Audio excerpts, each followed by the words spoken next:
Je vais parler du rapport entre l'homme et la machine.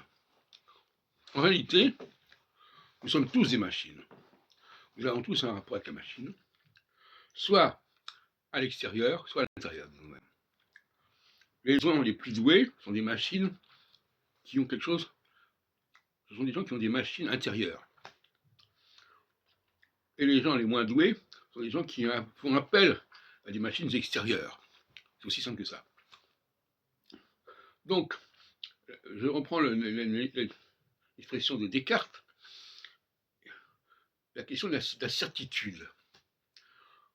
Est-ce que nous avons des certitudes? Quand est-ce que nous avons des certitudes? Alors, par exemple, au niveau olfactif, les femmes ont des certitudes. Elles savent que ça sent mauvais. Ils savent que ça, c'est sale, que c'est sali, que c'est... Voilà, elles le savent.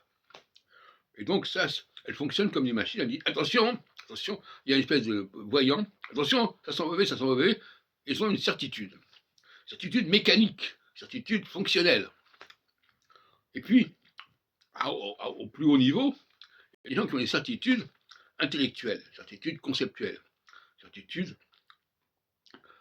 qui font qu'ils vont dire ça ne va pas, ce texte ne va pas, cette formule ne va pas, etc. Bon. Alors ça, ce sont des gens qui ont une machine interne. Donc, le monde est divisé entre ces deux catégories. Les gens qui ont des machines externes, toujours avec un appareil pour mesurer ceci, cela, hein, comme les vigiles, là, les portails, ils ont des ordinateurs, ils ont des machines externes. Et puis l'élite a les machines internes. Il faut savoir si vous êtes quelqu'un qui appartient au premier groupe ou au deuxième groupe. Si vous appartenez au deuxième groupe, vous êtes interchangeable.